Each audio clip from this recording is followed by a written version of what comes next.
Parfois, quitter l'école à 13 heures, parcourir plusieurs kilomètres pour rentrer chez soi, puis revenir à 16 heures constitue un lourd fardeau pour les apprenants et affecte souvent leurs résultats scolaires. Soucieuse de ces difficultés, l'Union régionale des associations paysannes de Diourbel, en partenariat avec l'UPADI, a installé une cantine scolaire à l'école Mbokhodan afin de soulager les élèves et le corps enseignant. Le directeur de l'établissement revient sur l'historique de cette cantine. Bon, depuis 2022, l'école de Mbokhodan, à travers l'Union régionale des associations paysannes de Diourbel, URAPD, a décroché un partenaire nommé UPADI qui a installé donc une cantine scolaire au niveau de l'école de Mbokhodan. Cette école, qui polarise 3 villages, bénéficie aujourd'hui d'une cantine considérée comme un véritable ouf de soulagement pour les parents d'élèves. Parce que l'école donc, recrute à partir donc, de 3 villages et d'amont. Il y a le village de Mbokhodan 1, le village de Mbokhodan 2, le village de Danongay et les amont de Bakamay et Tokombet. Ce qui fait que les élèves avaient vraiment d'énormes difficultés à relier l'école. Surtout avec les canicules, en période de canicule.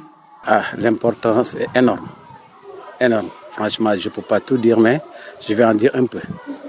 L'importance d'ailleurs, déjà, les enfants, au lieu d'aller à la maison et revenir, il y a certains élèves qui logent très loin d'ici. Au lieu d'aller à la maison et revenir, d'autres même ne viennent pas le soir. D'autres même, ça les permet, ils ne peuvent pas faire le coup de ça parce que... Voilà, donc la cantine est quelque chose de très important parce que ça nous aide vraiment à éviter les retards des élèves parce que comme vous le voyez, l'école polarise 2 villages et il y a des hameaux qui sont très loin. Maintenant, cela a évité vraiment les élèves d'être en retard et aussi on entre à l'heure et les enseignants aussi c'est pareil, ils ne sont pas du village et avec la cantine ils passent ici la journée. Donc cela vraiment nous aide à commencer les enseignements apprentissages.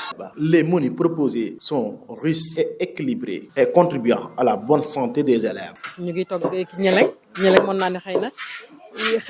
On cuisine le nieleng. C'est un plat que nos anciens préparaient. C'est un mets très riche, mais la nouvelle génération ne le connaît pas bien. Il est fait à base de maïs ou de mil et contient beaucoup de vitamines favorables à la croissance des enfants. Nous encourageons le consommer local. Vraiment, vitamines yi nga xamantene mom la xalé bi soxla pour mag. Je vais parler l'aliment qu'ils sont en train de manger, c'est très bon aussi pour ces enfants. Richesse, la qualité aussi des repas parce que ici vraiment on a mis le focus sur le consommé local. Donc ce sont des plats très riches et qui aident vraiment les élèves du côté de la santé, mais aussi de la croissance.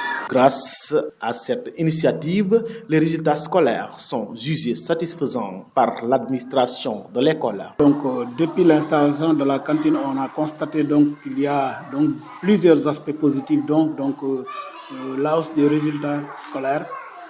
Voilà. Et aussi, donc, quand on parle de hausse des résultats scolaires, on pense aux examens scolaires, c'est-à-dire l'entrée en 6e au CFE, où nous avons enregistré donc, de forts taux, mais aussi au niveau donc, des classes intermédiaires, où on a constaté aussi vraiment de bons résultats. Les élèves, très contents, estiment que la cantine leur permet de manger correctement et d'apprendre sans aucun souci.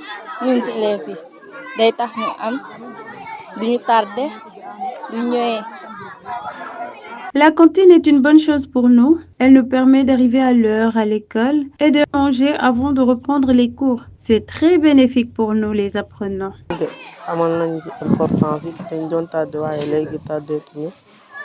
Les autres bénéficiaires de cette cantine sont les femmes cuisinières du village qui en tirent également des revenus. Les femmes en tirent également profit. Ce travail leur permet d'aider leur mari dans les dépenses quotidiennes, mais aussi de soutenir leurs enfants dans l'achat de fournitures scolaires. La cantine est très bénéfique pour ces femmes. La cantine scolaire joue un rôle essentiel dans l'amélioration des conditions de vie à l'école et contribue significativement aux bons résultats scolaires. L'expérience de l'école de Mbokhodan mérite ainsi d'être un exemple pour toutes les autres écoles du Sénégal.